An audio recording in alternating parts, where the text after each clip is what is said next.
Դիտում ենք ու հասկանում ենք, որ աշխարհը որքան էլ բացահայտենք, միևնույն է կա Փառահեղ մոլորակի բացահայտելու վրա տեղ, ենք ապրում։ չէ՞։ Անդադար կարող ենք զարմանալ ու, չգիտեմ, հմայվել այդ կահարդանքով։ Մենք շարժվենք առաջ, սիրելի լսադիտողներ, կրկին խոսելու ենք մարդ-բնություն կապի մասին, այս դեպքում հատկապես մարդու եւ կենդանական աշխարհի, որքան էլ այս ամենի մեջ անդադար պիտի գտնենք դրականը, բայց արյունտես, որ կան դրվագներ եւ իրավիճակներ, որոնք կարող են մարդու առողջական եւ առհասարակ կյանքի համար լինեն սպառնալիք որպես այդպիսին։ Կենդանիների հետ շփումը շատերի առօրյայի մաս է, սակայն քչերն են գիտակցում, որ կենդանիների հասցրած նույնիսկ աննշան քերծվածքը եւ կծոցը կարող են կյանքի համար դառնալ լուրջ սպառնալիք։ Կատաղության թեման է հիմնականում լինելու մեր հյուրի հետ, որ պիտի մանրամասն ձեզ ներկայացնենք, բայց իսկ մեր տաղավարում է արդեն Հայաստանի Հանրապետության առողջապահության նախարարության ինֆեկցիոն հիվանդությունների ազգային կենտրոնի բժիշկ համաճարակաբան Քրիստինե Լալայանը, բարի լույս։ Բարի լույս բոլորիդ, ողջունում եմ սիրելի հեռուստադիտողներին, ողջույն։ Մենք էլ ձեզ ենք ողջունում եւ խոսելու ենք այս կարևոր թեմայի մասին։ Երևի սկզբում հասկանանք ինչ է կատաղությունը։ Ինչ է կատաղությունը, այո։ Իսկապես շատ կարևոր թեմա է ընտրել, շատ արդիական, իր դերը չկորցնող թեմա է, շատ են հարցերը, թե բուժաշխատողների կողմից, թե մարդկանց կողմից իսկապես շատ են, ինչպես անել, ինչպես վարվել, ուր դիմել եւ այլն, այդ իրազեկության պակասը միգուցե կա։ Դրա համար արդիական, ինչպես իսկապես ասեցինք, սիրելով բնությունը, հոգ տանելով կենդանիների մասին, կերակրելով, սիրելով, բայց չմոռանանք նաև սեփական առողջության մասին, եթե հատկապես դրվագներ են տեղի ունենում։ Ինչ է կատաղությունը, հա, սուր վիրուսային զոոնոզ հիվանդություն է, որը բնորոշ է պոլիենցեֆալիտին, այսինքն կենտրոնական նյարդային համակարգին բնորոշ ախտանշաններով։ Վարակի աղբյուր են հանդիսանում շունը, կատուն, աղվեսները, կրծողները եւ այլ վայրի կենդանիներ, ինչպես նաեւ չղջիկները։ Իհարկե, այստեղ կարևոր դերը պատկանում է շներին, որով պայմանավորված է դեպքերի գրեթե 99%-ը։ Իսկ ինչպես է փոխանցվում մեխանիզմը, հա, դա մարդու անմիջական շփումն է վարակի աղբյուրի հետ։ Դա կլինի մաշկի եւ լորձաթաղանթների ամբողջականության խախտումով, լինի կծելու, լիզելու, չանգրելու միջոցով։ Այսինքն նման միջադեպերի դեպքում պետք չէ, հա, մտածել, որ դե լավ, փոքր է, վնասվածքը փոքր է, ոչինչ չի լինի, պետք չի, ինչ որ դեպքեր են եղել, նույնիսկ անտիբիոտիկներ են կիրառել, որը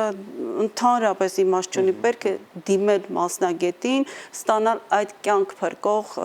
կանխարգելիչ պատվաստանյութերը։ Գիտենք, որ կատաղությունը 100% մահվան ելքով հիվանդություն է, ու եթե զարգացավ հիվանդությունը,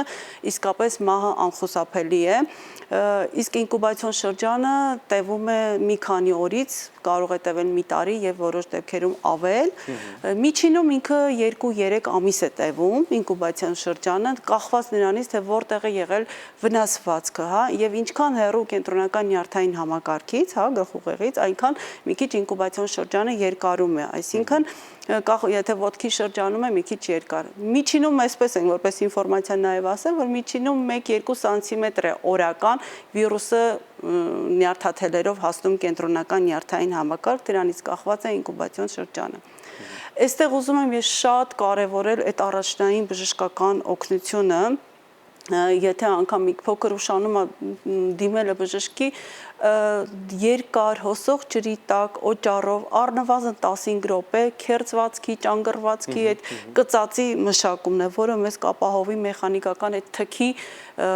հեռացումը, որովհետև վիրուսը թքի միջոցով է կենթանուց վարակված փոխանցվում մեր օրգանիզմ, դրա համար շատ կարևոր է այդ առաջնային, էլի եմ կրկնում, երկար, առնվազն 15 րոպե օճառով ու դիմել տեղամասային ձեր առաջի բուժօգնության, հետագա եթե կարիք լինելի մշակելու եւ կանխարգելիչ կուրսը որոշելու նպատակով։ Երբեք չթերագնահատել ռիսկը, չասել, անգամ ծանոթ կենդանիների դեպքում պետքա դիմել եւ այդտեղ ըստ արդեն հսկողության կշարունակեք պատվաստումների այդ կուրսը, որովհետեւ եթե ծանոթ է կենդանին կարողանում ենք հսկել, այդ դեպքում ստանում ենք մեր պայմանական կուրսը 3 տեղաչափը պատվաստանյութերի եւ եթե այդ 10 օրվա ընթացքում կենդանին չի սատկել, չի հիվանդացել, ապա կարող ենք դադարեցնել։ Իսկ եթե կենդանին անհայտ է, հնարավոր չէ այդ հսկողությունը իրականացնել, ապա մենք պետք է պարտադիր ստանանք այդ պատվաստանների ամբողջական 5 կուրսը, որպեսզի կանխենք անցանկալի շատ վատ հետևանքը։ Մարդիկ ստանում են ամիսների ընթացքում, չէ՞։ Ամիս այսպես ընդհանրապես կուրսը, եթե հետաքրքրի հեռուստադիտողներին, այո, առաջին օրը դիմեց, հա, 0-ական, հետո 3-րդ, 7, 14 եւ 28-րդ օրերին, այսինքն մեկ ամսվա մեջ մենք ավարտում ենք այդ 5 կուրսը եւ հնարավորություն ունենալով կենթանուն հսկել 10 օրվա մեջ այդ 0, 3, 7, հա, 3 պատվաստանյութերն են ընդգրկվում եւ կենթանին եթե նորմալ է մենք դադարեցնում ենք։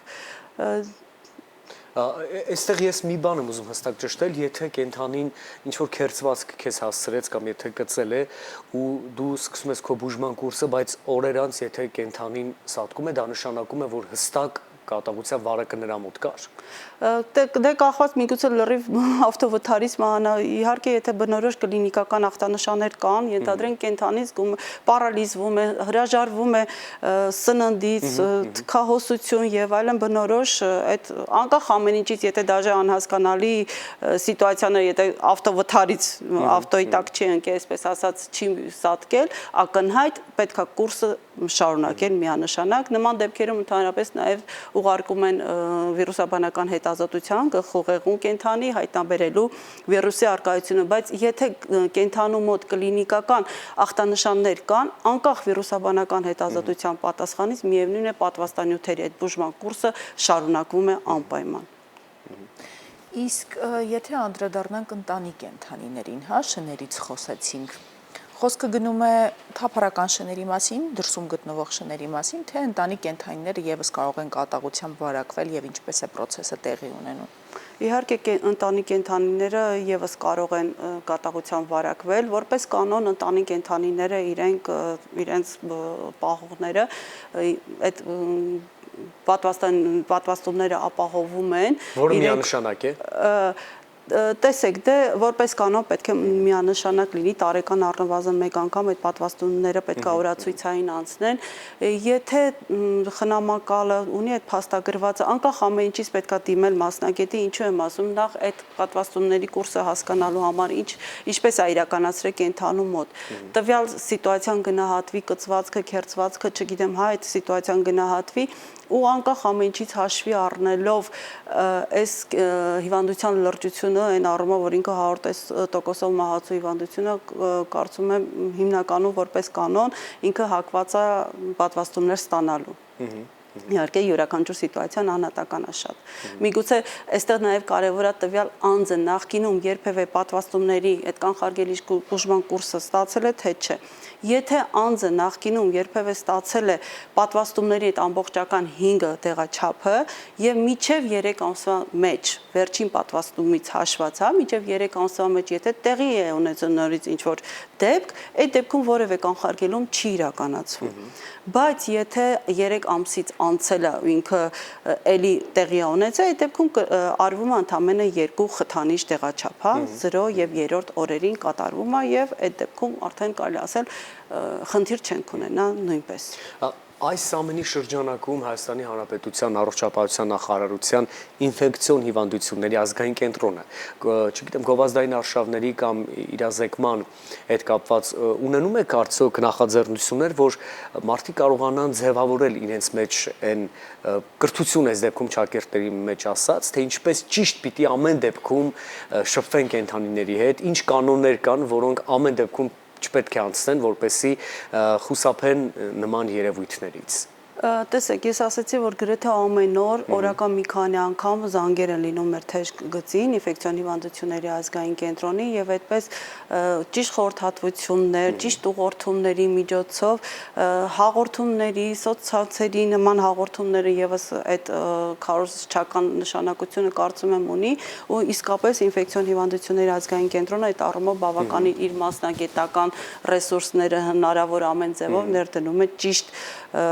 գրագիտություն ձևավորելու համար այս առումով։ Եթե պարզ օրինակ վերցնենք, դուք առաջարկում եք, որ օրինակ թափառական շներին բնականաբար չպետք է վնասել, պետք է նուրբ վերաբերվել, կերակրել հարկ եղած դեպքում եւ հնարավորության դեպքում, բայց կենթանի շփում, օրինակ թափառական շան հետ դուք հրախուսում եք թե չէ, սիրել կամ, չգիտեմ,